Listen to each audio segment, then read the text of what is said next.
Hello dear students welcome to Biswajit Pradhan मु आशा करुछि तुमे माने भलरे थिबो पिला माने आजिर एही वीडियो रे आमे षष्ठ श्रेणी इंग्राजी बहिर लेसन वाट काइट पाठटी संपूर्ण भाव में बुझिबा एवं आलोचना करिबा।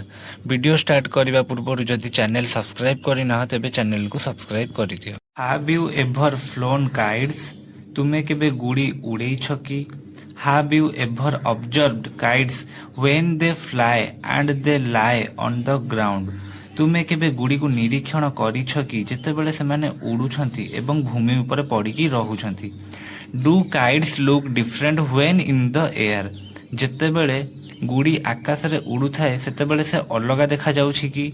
Do they also act differently? सेमाने अलगा प्रकार काम करूछंती कि? See the two pictures of kite and guess.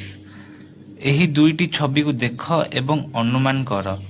It is possible to write a poem on these two stage kites on the ground and kite in the sky. ଏହା କ'ଣ ସମ୍ଭବ? ଗୁଡ଼ିର ଯେଉଁ ଦୁଇଟି ଚିତ୍ର ଅଛି ତାହାକୁ ଲକ୍ଷ୍ୟ କରି କ'ଣ ଆମେ କବିତା ଲେଖିପାରିବା କି?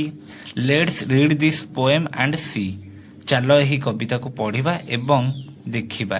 ପ୍ରଥମେ ମୁଁ ୱାର୍ଡର ଅର୍ଥ କହିଦେଉଛି, ତାପରେ ସମ୍ପୂର୍ଣ୍ଣ ଭାବରେ ଏହି ବିଷୟକୁ ଆଲୋଚନା କରିବା। A kite on the ground. କାଇଟ୍ର ଅର୍ଥ ଗୁଡ଼ି, ଗ୍ରାଉଣ୍ଡର ଅର୍ଥ ଭୂମି। Is just paper and string. Paper ମାନେ କାଗଜ ଏବଂ ଷ୍ଟ୍ରିଙ୍ଗ ମାନେ ସୂତା। But off in the air. Air ମାନେ ପବନ। It will dance and sing. Dance ମାନେ ନାଚିବା, ସିଙ୍ଗ ମାନେ ଗୀତ ଗାଇବା। A kite in the air. Kite ମାନେ ଗୁଡ଼ି, ଏୟାର ମାନେ ପବନ। Will dance and caper. Dance ମାନେ ମୁଁ କହିଥିଲି ନାଚିବା ଏବଂ କେପର ମାନେ ଆନନ୍ଦିତ ହେବା, ବହୁତ ଅତ୍ୟଧିକ ଆନନ୍ଦିତ ହେବା। But back on the ground. Back ମାନେ କ'ଣ? ଫେରି ଆସିବା। ଅନ୍ ଦ ଗ୍ରାଉଣ୍ଡ ଭୂମିକୁ ଫେରି ଆସିବା।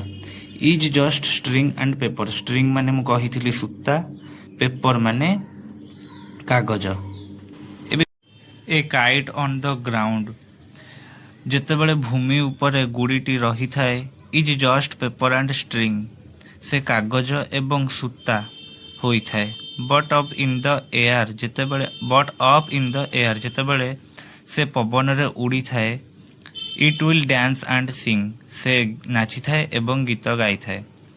ଆଉ ଥରେ ବୁଝାଇ ଦେଉଛି, a kite on the ground. ଯେତେବେଳେ ଭୂମି ଉପରେ ଗୁଡ଼ିଟି ପଡ଼ିଥାଏ, is just paper and string ସେ ସୂତା ଏବଂ ସେ କାଗଜ ଏବଂ ସୂତା ହୋଇଥାଏ। But off in the air. ଯେତେବେଳେ ସେ ପବନରେ ଉଡ଼ିଥାଏ ବା ଆକାଶରେ ଉଡ଼ିଥାଏ, it will dance and sing ସେ ଗୀତ ଗାଇଥାଏ, ସେ ନାଚିଥାଏ ଏବଂ ଗୀତ ଗାଇଥାଏ। A kite in the air will dance and caper. ଯେତେବେଳେ ଗୁଡ଼ିଟି ଆକାଶରେ ଉଡ଼ିଥାଏ, ସେ ନାଚିଥାଏ ଏବଂ ଅତ୍ୟଧିକ ଆନନ୍ଦ ହୋଇଥାଏ। କେପର ମାନେ ଆନନ୍ଦିତ ହେବା। But back on the ground is just string and paper. But back on the ground ଯେତେବେଳେ ସେ ଭୂମିକୁ ଫେରି ଆସେ, is just string and paper ସେତେବେଳେ ସେ କାଗଜ ଏବଂ ସୂତା ଏବଂ କାଗଜ ହୋଇଯାଇଥାଏ। ଭିଡ଼ିଓଟି ଯଦି ଭଲ ଲାଗିଥିବ ତେବେ like, comment, share and subscribe କରିବେ। Thanks for watching.